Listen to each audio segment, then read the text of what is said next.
Hello বন্ধুরা, welcome to my channel. আমি রনিতা। বন্ধুরা, যখন দেখছো যে এমন কিছু মানুষ আছে যে যারা হয়তো তোমাকে কোনো রকম পাত্তা দিচ্ছে না কিংবা তোমাকে ইগনোর করছে, তো আমি বলবো যে সেই সমস্ত মানুষগুলোর থেকে দূরে থাকাটাই বেটার। কারণ কয়দিন আগে আমার সঙ্গে একটা ঘটনা ঘটেছিল। একজন আর কি আমার সঙ্গে বিনা কারণে কথা বলছিল না। আমাকে ইগনোর করছিল। আমি তার সঙ্গে কোনো রকম ঝগড়া করিনি। তাকে কোনো রকম আজে-বাজে কথাও বলিনি। এমনি, ব্যাস এমনি সে আমাকে পুরোপুরিভাবে ইগনোর করছিল। আমি যেটাই বলতে যাচ্ছি আমার মুখের দিকেও তাকাচ্ছিল না। আমার সঙ্গে কোনো রকম কথাই বলছিল না। আমি ভালো কথা বলতে গেলেও আ অন্যরকমভাবে মিসবিহেভ করছিল। তো আমার এটাতে খুব খারাপ লাগে। কিন্তু আমি মনে এটাই ভেবেছিলাম যে আমি ওর বাড়িতে আর যাব না। আমি ওর সঙ্গে আর কোনো রকম কথা বলব না। কারণ আমার একটাই কথা যে আমি যদি কোনো অন্যায় করে থাকি, আমাকে যদি কেউ এক গালে চড় মারে, আমি অবশ্যই তার দিকে আরেকটা গাল বাড়িয়ে দেবো। যে হ্যাঁ, আমার যখন ভুল হয়েছে তাহলে আমি অবশ্যই মাথা পেতে নিলাম। কিন্তু যেখানে আমার নিজের কোনো ভুল নেই, তাহলে আমি কেন তার শোনার কোনো দরকার নেই। কিন্তু মানে রিসেন্ট আর কি কিছুদিন হয়েছে। তো সে কোথাও ঘুরতে গিয়েছিল। সেখান থেকে ঘুরে আসার পরে একদিন দেখছি আমার পাশের ঘরে এসেছে। আমি সেখানে যাই, গিয়ে যেরকম নরমালি কথা বলতে হয় সেরকম করে বলছি। সেই আর কি আমার সঙ্গে খুব যেচে পড়ে কথা বলতে চাইছিল।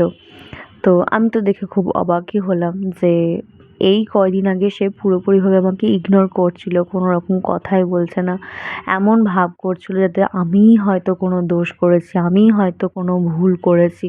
কিন্তু তার এই আচরণ কিংবা তার এই পরিবর্তন দেখে আমারও মনের মধ্যে বেশ ভালোই লাগলো যে যাক, ভগবান যা করে ভালোর জন্যই করে। হয়তো সে তার নিজের ভুলটা বুঝতে পেরে আমার সঙ্গে আবার কথা বলছে।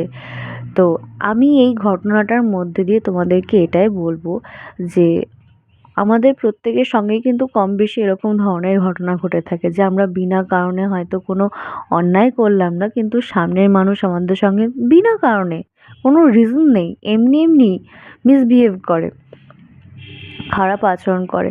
তো সেটা আমাদের প্রত্যেকেরই মনের মধ্যে খারাপ লাগে, ভীষণই খারাপ লাগে। কারণ আমারও কয়েকদিন ধরে খুবই খারাপ লাগছিল। আমি আমার হাজব্যান্ডকেও বলি যে আমি আর ওর বাড়িতে যাব না, আমি ওর সঙ্গে আর কোনো রকম কথাই বলবো না। শুধু বিনা কারণে কেন আমি ওর এত দেমাক সহ্য করতে যাবো।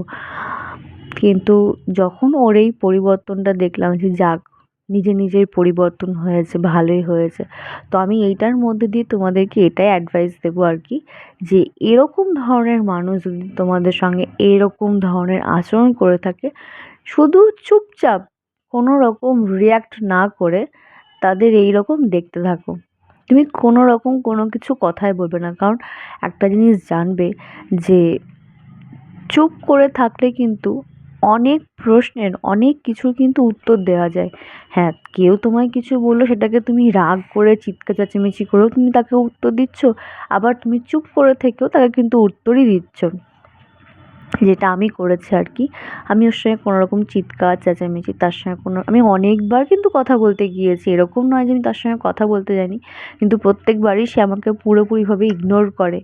তো এমন ভাব করতে থাকে যে আমিই অন্যায় করেছি, আমিই ভুল করেছি। কিন্তু তার এই পরিবর্তনটা দেখে এখন সে আমাকে সবসময় জন্যই তার সঙ্গে, সে আমার সঙ্গে কথা বলতে আসে। মানে বেশি করে যেচে পড়ে কথা বলতে আসে মানে আমার মনে হয় আর কি। আমি মনে হয় ঠিক না, আমি দেখিও তাই। তো আমি তোমাদের এটাই বলবো আর কি, যে তোমরাও এরকম করবে। কোনো রকম কথা বলবে না তার সঙ্গে। হ্যাঁ, ১ম ২-৩ দিন বললে ঠিক আছে, বেশ চুপ থাকো একদম। কোনো রকম রিঅ্যাক্ট করার দরকার নেই। দেখবে সেই তোমার সঙ্গে কথা বলতে আসবে। কারণ মানুষ এরকম করলে না জানো তো কোথাও না কোথাও তার নিজের মনের কাছে একটা খারাপ লাগে। আমার কেন কে জানে মনে হয়। সো এরকম করো, at least তোমার ভালো হবে। আর আমি তোমাদের প্রত্যেকের কাছে এটা শেয়ার করলাম। আমার মনে হলো যে হ্যাঁ, আমি তোমাদের সঙ্গে শেয়ার করি। তাহলে আমারও খুব ভালো লাগবে। তোমাদেরকে এটা আমি শেয়ার করে আমার নিজের কাছেও খুব ভালো লাগলো।